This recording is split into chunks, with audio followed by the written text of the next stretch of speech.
Good evening. Welcome again. We are learning about marriage today. And first of all, Chodesh Tov, it's Chodesh Shavat. And today the topic is the famous 10 Commandments. But this time it's not the 10 Commandments from God, but rather 10 Commandments from Rabbi Avigdor Miller. And he compiled a set of rules, basic rules that encompass in it all the advice in marriage. You may hear a lot of lectures. You can go to counseling and therapy, but all of those lectures and counseling and therapy will most likely fall into one of these 10 categories. So just like the 10 commandments that Hashem gave us on Har Sinai, they are like a summary of the entire Torah, with each commandment being a general statement encompassing many commandments, hinting to many commandments. So too, these 10 commandments of marriage encompass in them the entire set of advice for the married couple. And this class is both for those that are already married and for those that are thinking about marriage, because for those that are experienced already, they will know what I'm talking about, and those that are not married yet, at least they will have the information to start their marriage better than they would otherwise. So the Talmud in Masechet Sotah says that Ish v'ishto shalom beinehem shechina beinehem, which means if a man and his wife have peace between them, then God's divine presence will dwell between them. And the more love and peace there is between a husband and wife, the more divine presence there is in the house, and specifically between them. That's like the glue that connects them. So if you want divine presence in your house, it's not enough. Of course, it is important, but it's not enough to put on tefillin, to keep Shabbat, to give tzedakah, to say Asher Yatzar. All these things are very important. But despite all these things, the divine presence will not enter your house until there is peace and love between the couple, between the husband and wife. So since one of the great reasons we are alive is to connect to God, to bring the divine presence into this physical world, it's so important to have peace at home. And wherever there is divine presence, wherever there is godliness, there is blessing, there is prosperity, and there is health. So if you ask me, the greatest thing you can invest in for your own success is your marriage. If you have successful marriage, then you have successful life. That's generally the case. And the opposite is true. A person may be successful in business, in his studies, and even in his commandments between him and God. But when he goes to heaven at the end of his life, and they look at his life as a whole, he will fail. And as one of my students asked, he said, Rabbi, is it true that the way people like you, that's how God likes you? If people think you're a good person and they like you, then God thinks you're a good person and he likes you? I said, yes, that's true. And he asked, but Rabbi, most people like me. Just my wife is the only one that doesn't like me.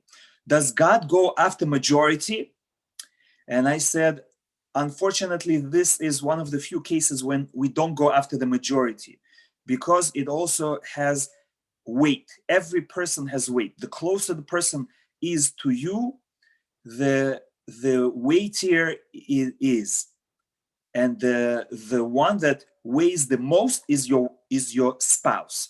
That means that when you come before God, God will say, oh, let me judge you. But before I judge you, let me call your husband or let me call your wife and let them tell me what kind of person you are.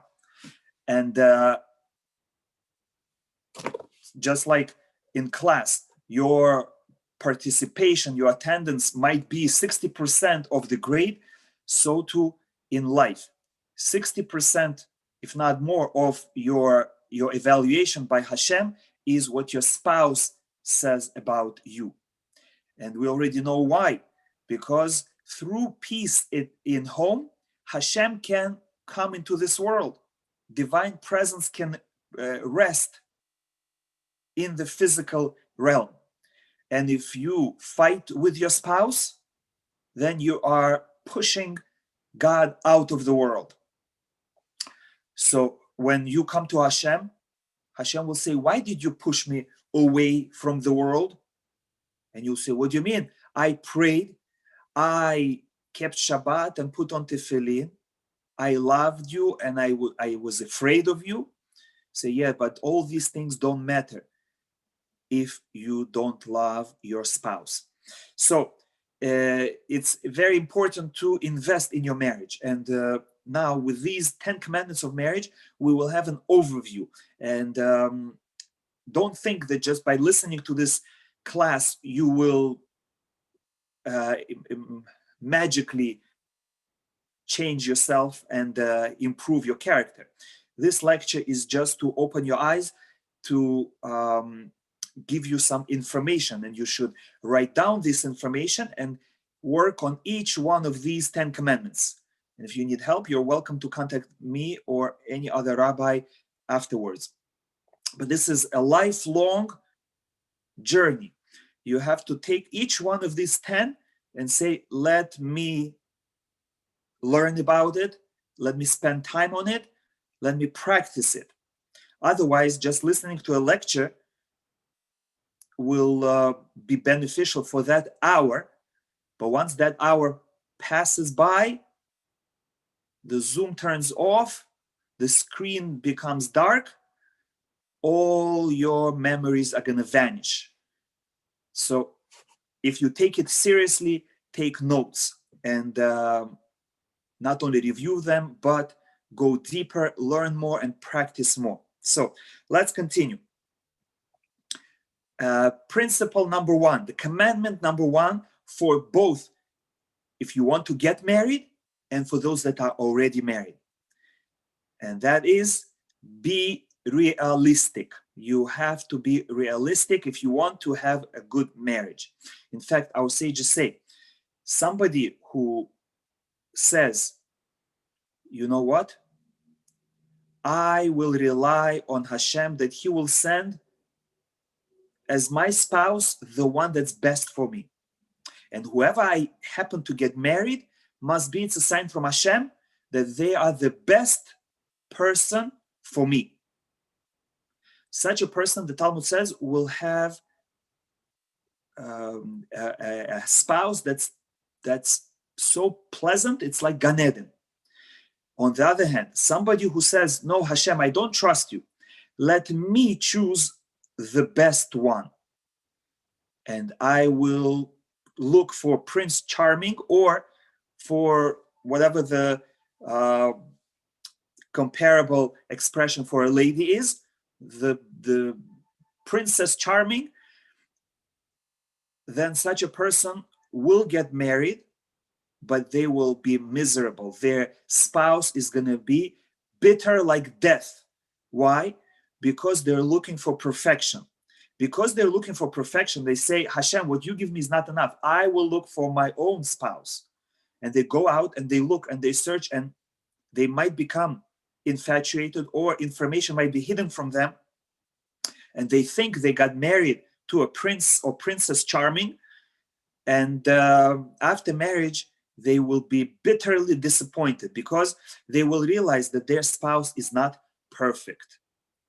So you have to be realistic before you got married. And if you're already married, at least you have to accept your spouse as a human being. As much as we hope to be married to an angel, but that's not realistic. You have to understand that you are going to, or you are married to a human being, flesh and blood, who has to eat, and sometimes he burps or she burps, and they need to go to the bathroom. And sometimes they are smelly and noisy and unpleasant in other ways. We are not angels, we are people. And therefore, you have to be realistic as you get married, and you have to be realistic after you got married. And that means don't expect your spouse to be perfect. Similarly, don't expect your marriage to be endless happiness, bliss, pleasure. Just like in life, you have to go to work, you have to prepare, take a shower, you have to travel, commute, and only a minority of time we have pleasure in life. If you think about it, what percentage of our time during the day we actually eat delicious food and we actually enjoy drinks or physical relations? You will find that it might be 5% or 10% of your life. The rest of the time, you maintain your life, which means you have to sleep, you have to take a shower, you have to work, you have to commute to and from work, you have to use the bathroom, you have to study. All these are investments into life, and only minority of time is actual pleasure. So as you get married, or if you're already married, don't expect that you will have continuous pleasure all the time. You will have pleasure and happiness, but that will be 5 or 10% of your day, of your waking hours. The rest of the time is investment into marriage. You have to work hard on your life, and you have to work hard on your marriage. Similarly, just like in life, you don't always succeed. You're not always on top. Some days you are more successful, some days you're less successful, some days it's sunny, some days it's cloudy. So too, you have to expect that in marriage, some days you will be filled with love and appreciation for your spouse, and you'll feel you're lucky. Some days you might have disagreements. Some days you might have disappointment in your spouse, and that you have to remember is normal. And if you remember it, it will be easier to be patient. As one of my rabbis said, if you have a cloudy day, gloomy, cloudy, dark, it seems to you that the whole universe is dark. But in reality, if you look at the entire Earth and the entire solar system, what part of Earth is actually dark? It's the very thin area between Earth and clouds. It's maybe less than 1% of the entire Earth. And then when you go beyond clouds, it's sunlight, sunshine for 150 million miles. So now you compare just a few miles until the clouds to 150 million miles of sunshine. So putting it in perspective, any cloudy day, you will see that really it's still 150 million miles of sunshine. So too, if you have a gloomy marriage day, your spouse did not do what you wanted, they were not reliable, they overslept, they did something bad. So realize that it's only temporary, it's only minority. Overall, your spouse is good. Not perfect, but overall, they are good. Overall, your life is good. Overall, your days are good. And whatever down spiral we have, that's only temporary. Everything in life goes up and down, but only for short time it's down. Majority of our life, we are not in pain. Majority of our life, we are happy, unless we force ourselves to be depressed. But majority of our life is good.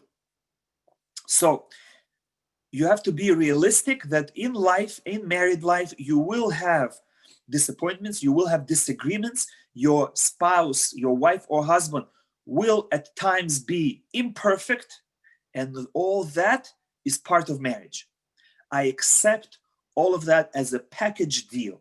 When Hashem sent you down into this earth, He asked you, do you want this package? And you said, yes, I surely want. I see it's almost perfect. I see that I will have so much potential, so much enjoyment, so much accomplishment. Yes, Hashem, please give me that package. And Hashem gave you that package.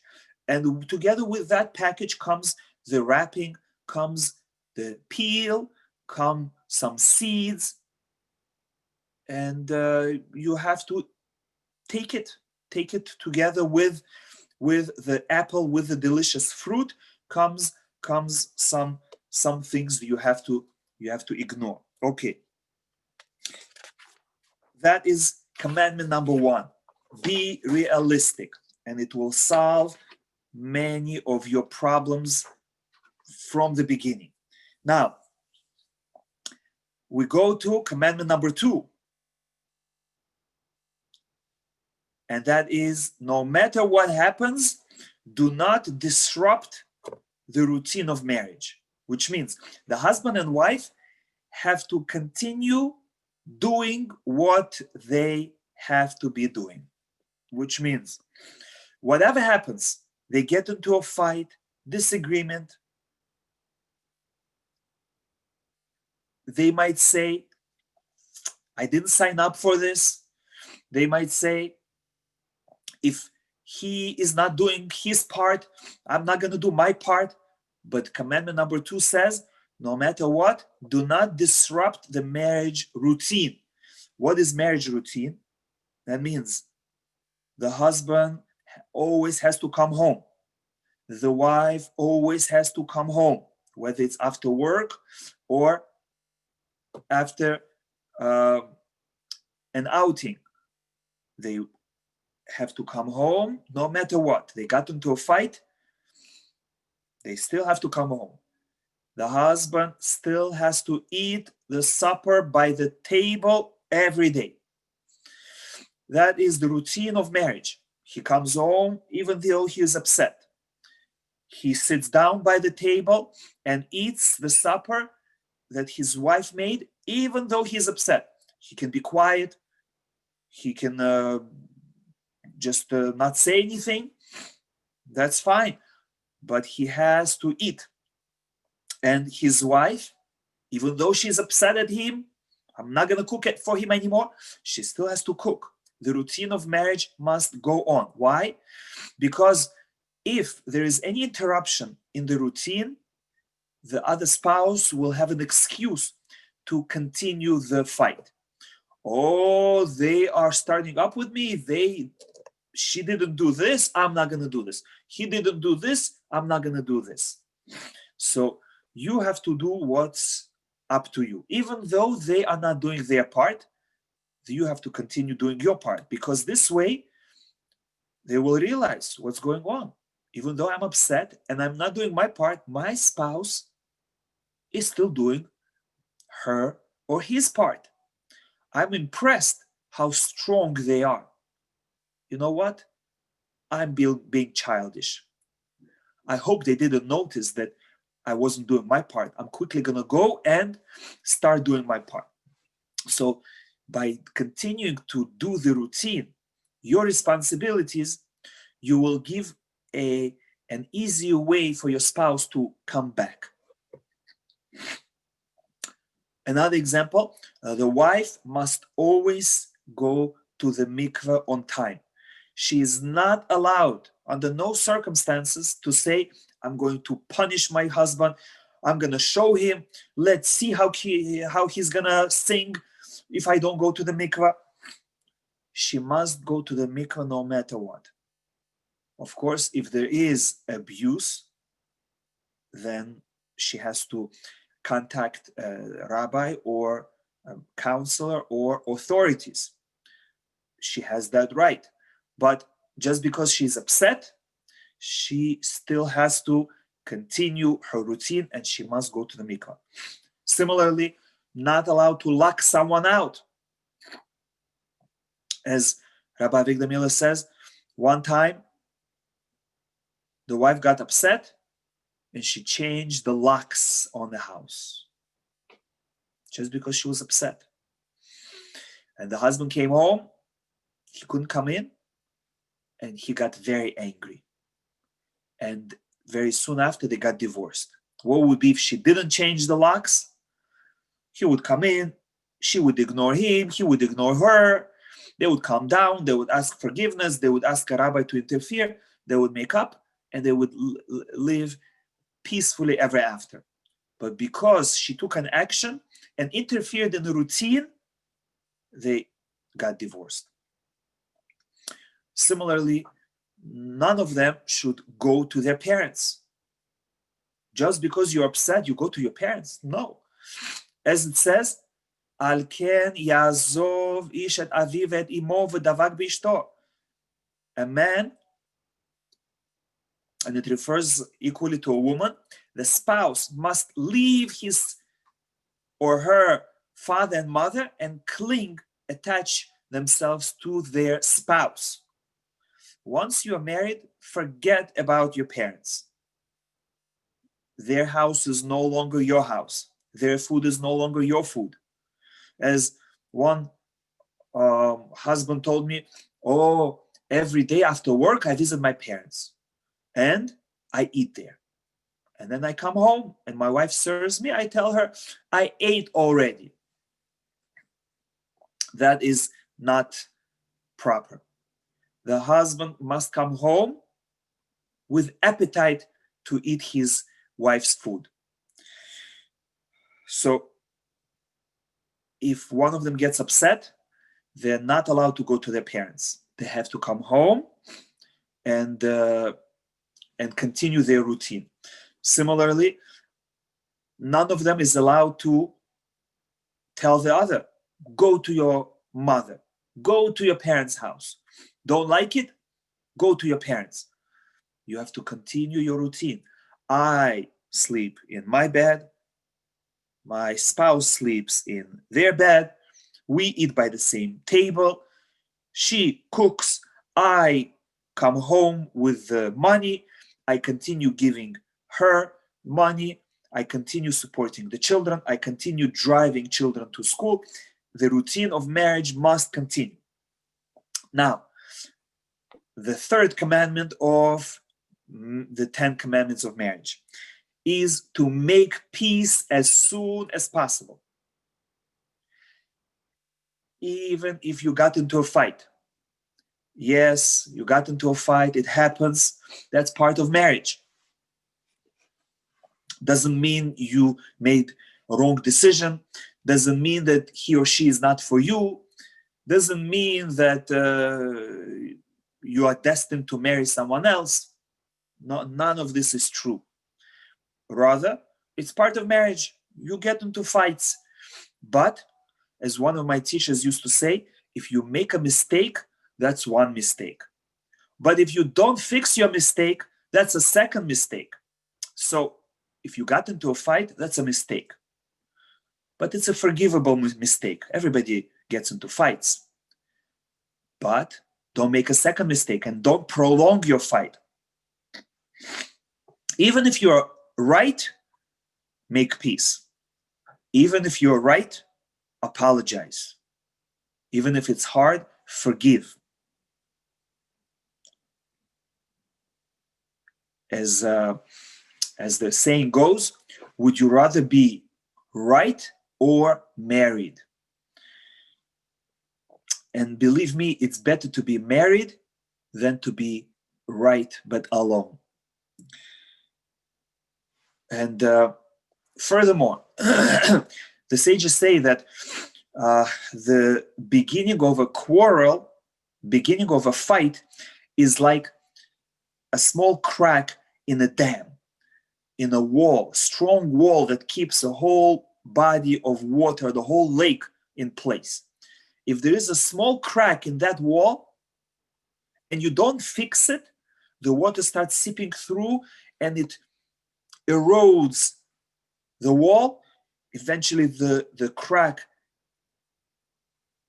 gets wider and wider, more and more water rushes in, and more sand and stones are being washed away, and eventually the whole wall collapses. So too, if a crack of a fight happens, yes, the fight happens, but that's just the beginning, that's a crack. The water starts dripping. Don't let it continue. If you allow the crack to continue, it will only deepen. It will only grow stronger and stronger. You'll get into a habit of hating your spouse. You'll get into a habit of being upset when you're at home. Whenever there is a fight, right away, try to fix it. Right away, try to make peace.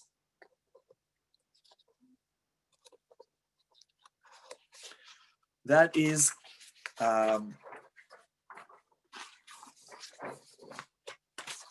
commandment number 3. If you don't know how to make peace, as soon as possible, seek help. Don't say, oh, let me wait and see how we work it out. If you don't know how, of course, you have to pray, but also you have to seek help. Ask advice of your rabbi, of your counselor, of your therapist, even friends if necessary. Ask advice. How can I make peace? How can I ask for forgiveness? And how can I forgive? Commandment number 4. Never say the word get or divorce. Don't even think of saying, if you don't like it, divorce me. If you don't like it, let's separate. Not allowed to say it, and not even allowed to think it. Once you put the ring on your Kala's head, once you accept the ring from your Hatan, that's it. You're in it forever. Unless there is abuse, unless your rabbi tells you you must divorce, you don't mention it. It's an asur v'asur, as they say. Forbidden even to think about it. It's similar to suicide. Just like suicide is like murder, so too, saying the word divorce, thinking about divorce, is going against God. God led you towards marriage and he helped you to get married. By mentioning and thinking about divorce, you're saying, God, I don't like what you designed for me. God, I think I can do better myself. Let me try second time. No such thing. The word get or divorce is forbidden to be uttered and even forbidden to be thought of. Because once you think about it, it becomes a possibility. Once you say it, it becomes a greater possibility both for you and for your spouse. If you never say it, then each one will work their hardest because they know divorce is not an option. I have to figure it out. But if you talk about it, then you don't have to work hard because you always have a way out. And if unfortunately you mentioned the word divorce in the past, stop as soon as possible and take upon yourself and agree together with your spouse never to mention the word divorce again. That's commandment number 4. Let's continue to commandment number 5. And that's my favorite. You have to be loyal. Commandment number 5 in marriage is to be loyal. Now, what does mean loyal? That's not what you're thinking. Loyal doesn't mean what the non-Jews are mean by loyal. That, of course, that's not even a question. Of course, cannot even think about being unloyal to your spouse and having an affair with someone else. Then you're not even a human being if you're thinking about it. That's like a lowly animal. Of course, you have to be committed to only one spouse. But what do we mean by loyal? The 5th commandment of marriage is be loyal. And that means that you have to be committed to your spouse's defense, to your spouse's protection. I am a loyal follower of my spouse. I will protect my wife no matter what and against everybody. I will protect my husband against any attack. Whether it is my parents, whether it is my relatives, my siblings, my co-workers, my friends, anyone who will say anything bad about my spouse, I will bite at their throat. I will protect the image, the reputation of my spouse at all costs. That is what we mean by being loyal to your spouse. The husband and wife are considered one. Just like you will protect your reputation, just like you will defend your honor, you have to defend your spouse's reputation and your spouse's honor. And therefore, you have to praise your spouse on all occasions, not to cause ain hara, not to cause jealousy, but in appropriate places. For example, in front of your children, always say, you know, mommy is the best. You know, Abba is the best. You know, mommy is such a good cook. You know, your father is so strong. Girls, when you grow up, you should be like your mother. Boys, when you grow up, you should be like your father. Or to your parents, whenever your mother or your father asks you, no, how's Abraham? How's Leah? You say, oh, the best. Thank God, I got the best spouse. They're the best cook. They are the smartest. They're the strongest, the best. So you have to praise your spouse and you have to protect your spouse.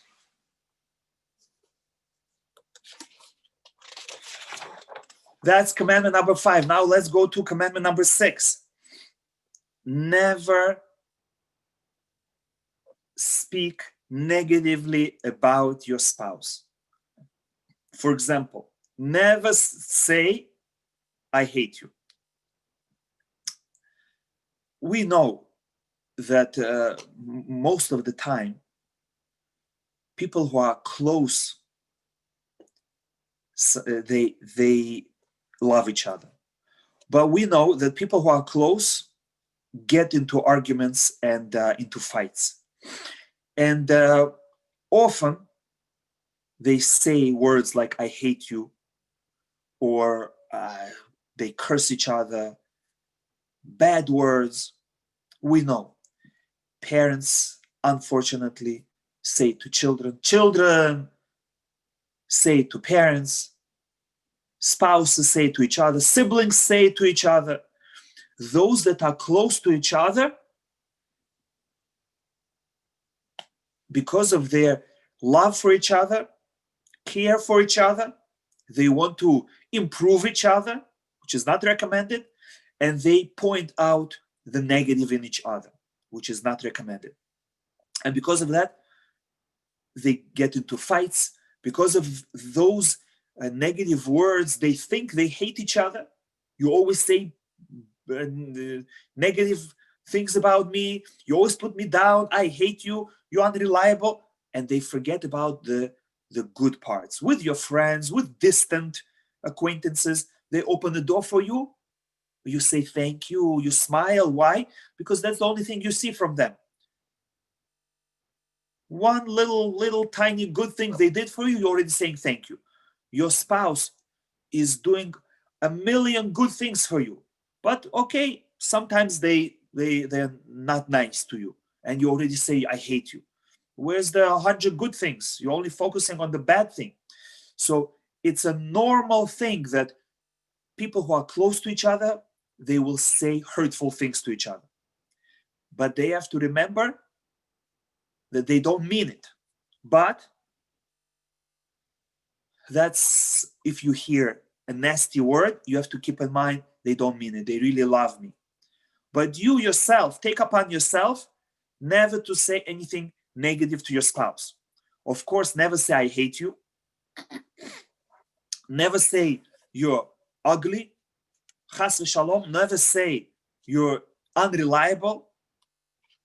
As I'm not even going to mention bad cases, not to learn from them, but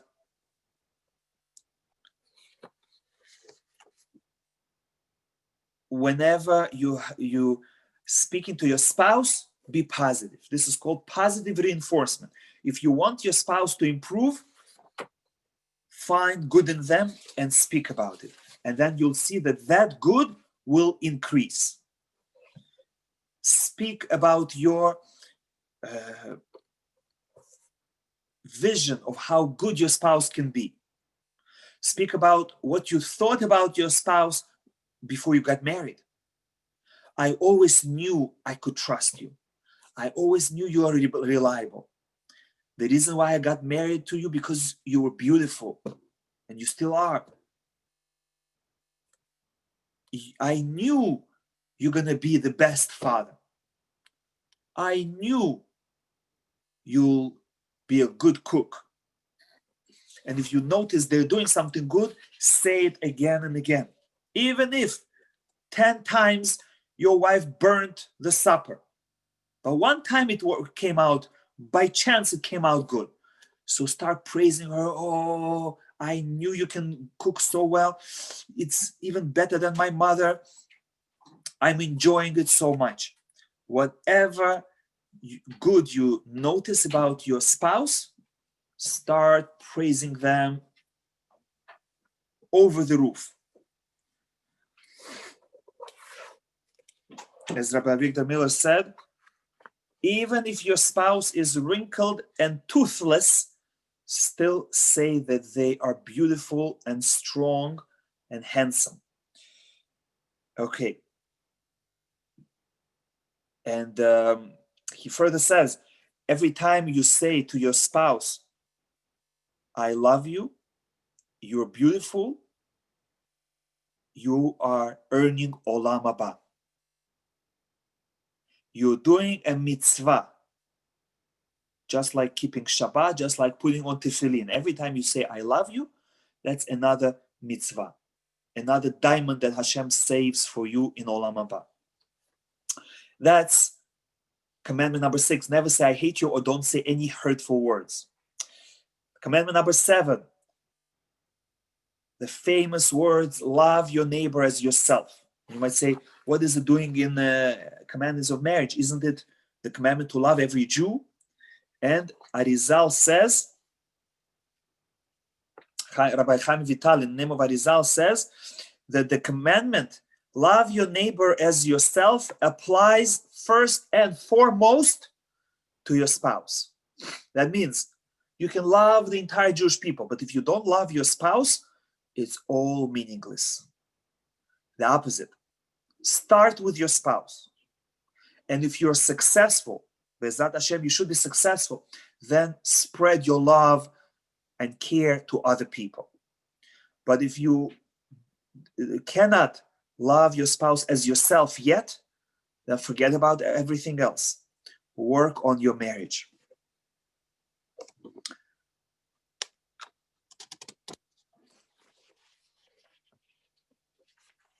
Now, how do we know that the commandment of V'ahavta l'reacha kamocha applies to marriage? The source is the earlier, before Rabbi Chaim Vital, the source is in the Talmud. The Talmud says, when a man wants to get married, he should not get married unless he sees his wife first. Which means, even if they send him resume and he called the shadchan and he called all the references and everything looks perfect, he's not allowed to commit to marriage unless he sees her first, to make sure that he can love her. Why? The Talmud says, because Ve'ahavta l'reacha kamocha. You have to find the kind of spouse that you will be able to love. If you cannot stand their appearance, just because you're sensitive, nothing wrong with them, just you're sensitive to that, then don't get married. Don't be a tzaddik and say, it's okay, I'll overcome it.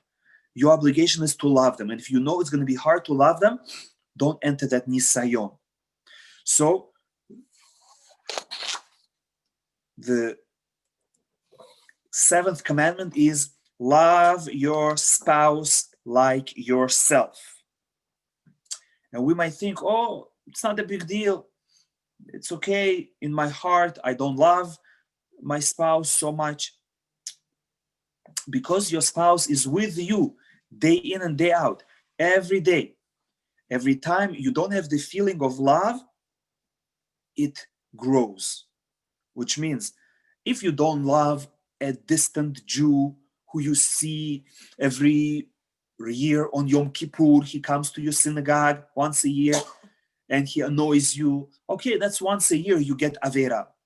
But if you don't love your husband or your wife, you get a sin every time you see them, every time you think about them, every time you speak to them.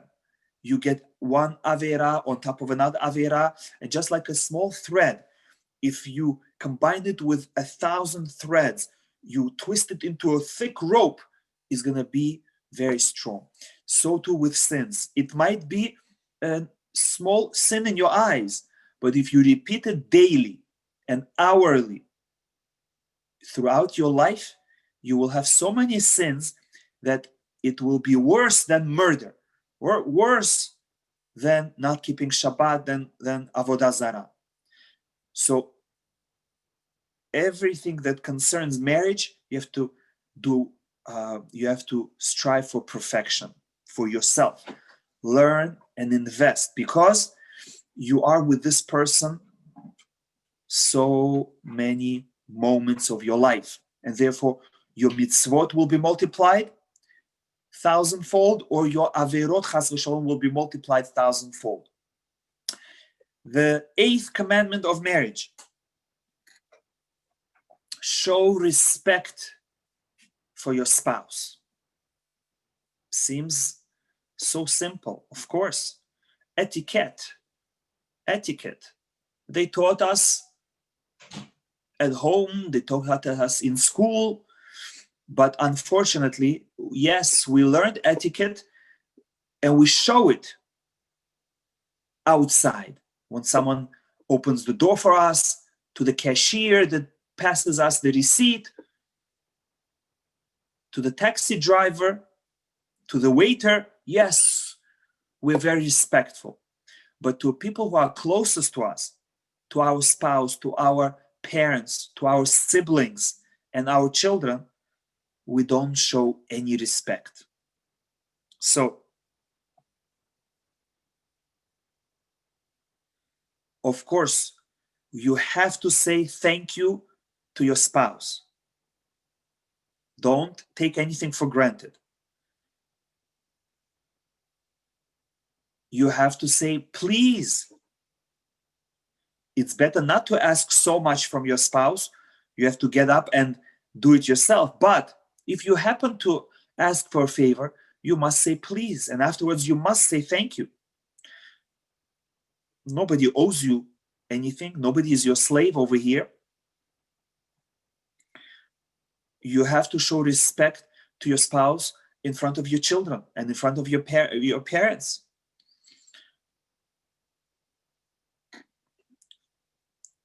Not only you're not allowed to belittle your spouse in front of them, but even in front of others when they don't see or hear. Cannot make any derogatory comment to your children, to your parents. Your spouse's respect, honor has to be your top priority. And of course, when you're in front of them, treat them like you would treat a stranger. Treat them with respect. Don't eat like a pig. Don't keep your bathroom door open. Try to be inconspicuous when you take care of your needs out of respect for them. And similarly, before you walk into your own house, you have to announce yourself. You have to either knock or you have to say loud hello when you open the door, so that they're not shocked, so that they have time to prepare, so that they should not be caught off guard when they might be undressed or in a not in their best self. And unfortunately, often we find that people respect everyone on the outside, and everyone thinks they're such a good person, but at home they are a pig. At home they put everyone down. They treat everyone as slave, as a shmata. So make sure that most of your respect goes to people who are closest to you. Okay, that's number 8. The commandment number 9: maintain your appearance. Try to be on your best behavior and of your best appearance in front of your spouse, which means try to not get dressed in front of your spouse. Try not to wash yourself in front of your spouse. Try maybe not even brush your teeth in front of your spouse. Don't open your mouth wide, yawning or sneezing in front of your spouse. Try to maintain your appearance and your behavior in front of your spouse. And it often applies to women. There's a famous rebuke that rabbis give to women, that they put on makeup before going outside. They should rather put on makeup before their husband comes inside. They put their best outfit before they go outside. And when they come home, they put on rags. They put on shmata. So you have to be looking your best in front of your spouse. For the man, the same thing. Don't walk around in your underwear at home. Cover your hairy legs. Put on your tie and suit when you greet your wife. And of course, put on a smile before you come home. So both the husband and the wife should try to be on their best behavior and in their best appearance in front of each other. You have to look good, smell good, and sound good, which means don't talk too much. Don't bother your spouse with too many questions or too many stories.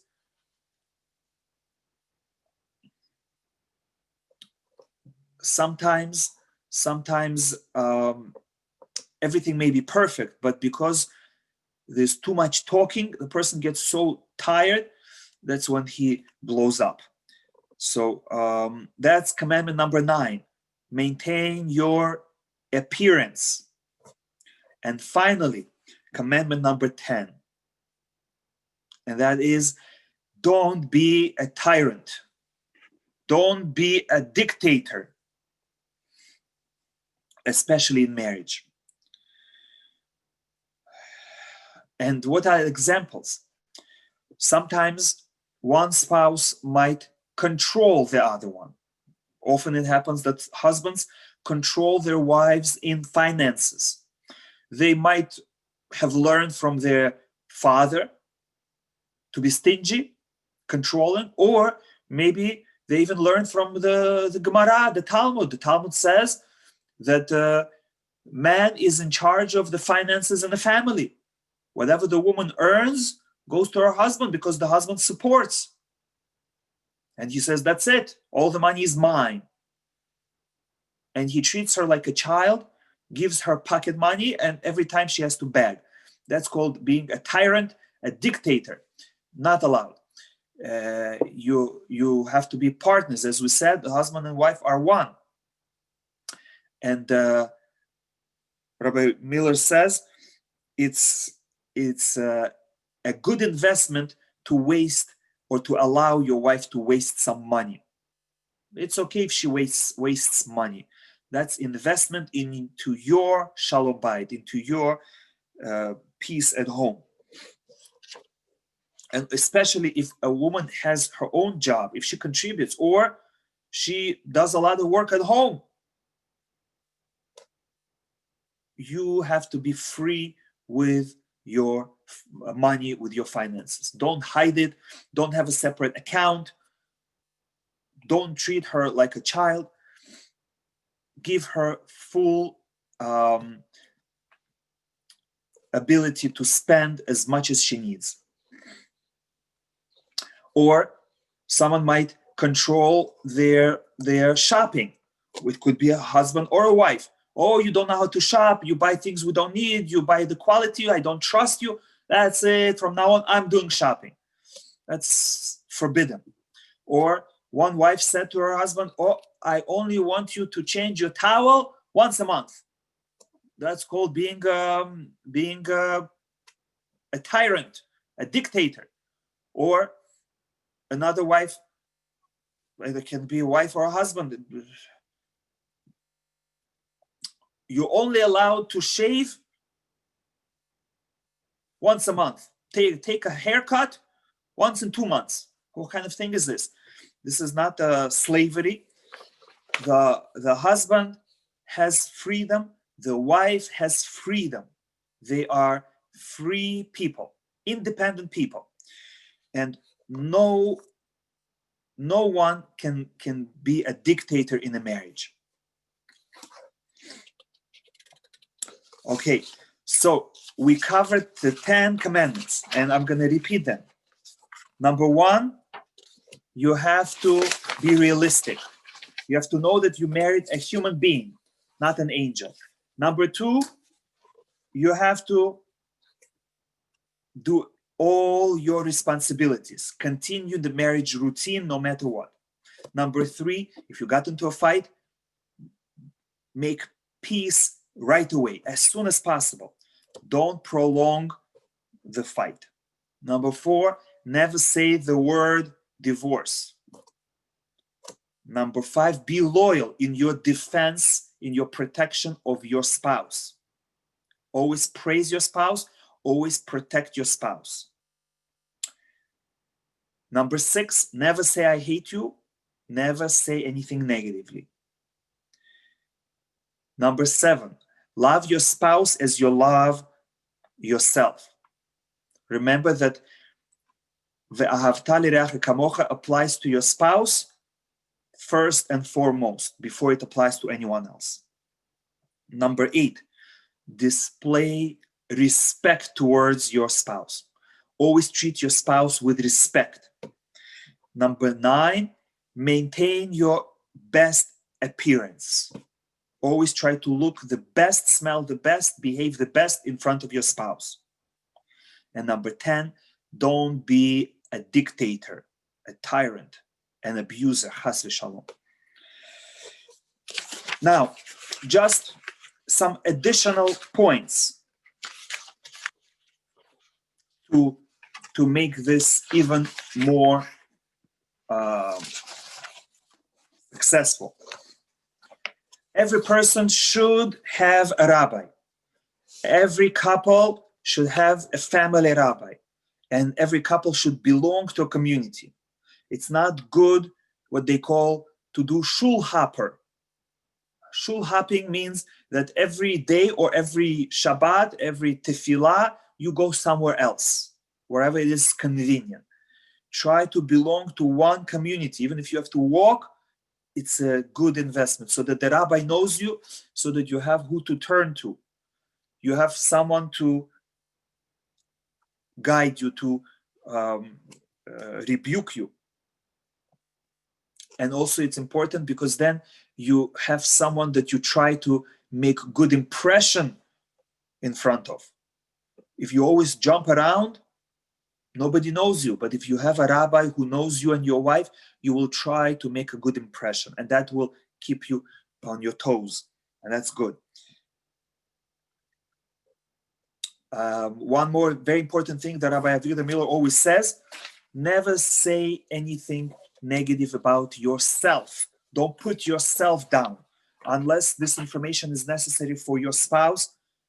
Otherwise, it will hurt them, damage them. Then you have to be honest. But otherwise, if it's something they don't need to know, don't let them know. Not allowed to put yourself down in front of your spouse. And the last thing, and we'll end with this, try to say as many kind, pleasant words to your spouse as possible every day. Tell them, in addition, how beautiful, how strong, how successful they are.